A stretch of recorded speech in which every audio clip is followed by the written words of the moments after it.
फूलपुर गांव में सब कुछ था।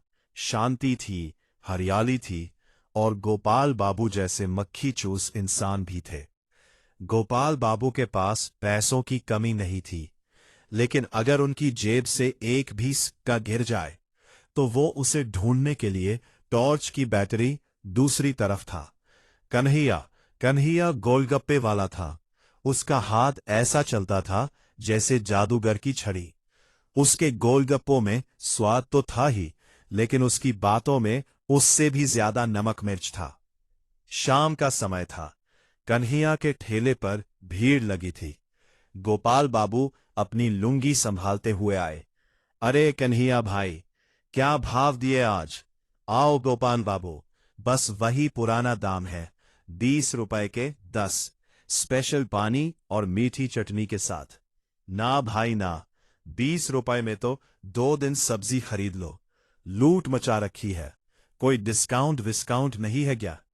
वहां खड़ा गोपाल का दोस्त रमेश हंस पड़ा। कन्हैया ने एक पल सोचा। उसकी आंखों में शरारत की चमक थी। ठीक है गोपाल बा है, सच में 1 रुपए में 10, मजाक तो नहीं कर रहा। कन्हैया झूठ नहीं बोलता बाबूजी, लेकिन मेरी एक शर्त है। शर्त महज आसान है। 1 रुपए में 10 गोलगप्पे मिलेंगे, लेकिन बिना पानी और बिना चटनी के, सिर्फ सूखा पापड़ी और आलू मसाला।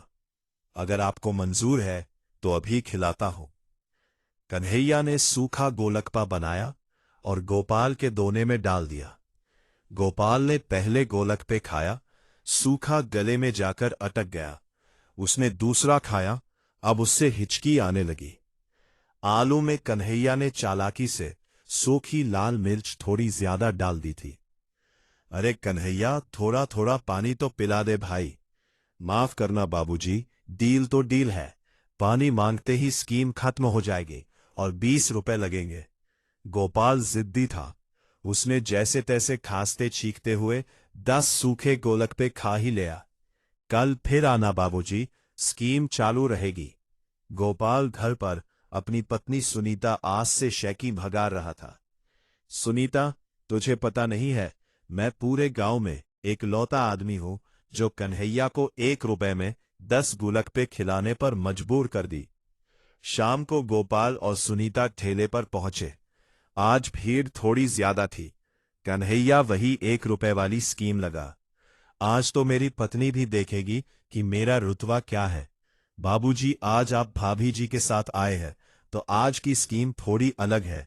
आज सच का सामना ऑफर है। बहुत सिंपल है। 1 रुपए में 10 गोलगप्पे मिलेंगे, बढ़िया तीखे मीठे पानी वाले, एकदम परफेक्ट। बस शर्त यह है कि गोपाल को लगा आग ये तो आसान है। सुनीता क्या ही पूछ लेगी, और वो झूठ बोलने में माहिर था। मंजूर है, लगाओ प्लेट। कन्हैया ने एक शानदार गोलक्का बनाकर गोपाल को दिया। गोपाल ने खाया। वाह, अच्छा जी, तो पहला सवाल। परसों तुम कह रहे थे कि तुम्हारे दोस्त की मां बीमार है, इसलिए 500 रुपये उधार दिए। क्या ये सच है? गोपाल का गोलगप्पा गले में अटक गया। असलियत में तो वो पैसे उसने सट्टे में हारे थे। वो सुनी नहीं, मैंने झूठ बोला था। वो पैसे मैंने अपनी पुरानी उधारी चुकाई थी। सुनीता ने उसे घूर कर देखा। ठीक है, दूसरा गोलक्का खाओ। गोपाल ने डरते डरते दूसरा खाया। मेरी जो साड़ी पिछले महीने चूहे ने काटी थी, सच बताओ, वो तुमसे प्रेस करते वक्त जली थी ना? गोपाल ने अपना माथा पीट लिया। अरे, या सबके सामने क्यों पूछ रही हो? जवाब दीजिए बाबूजी, वरना 100 रुपए।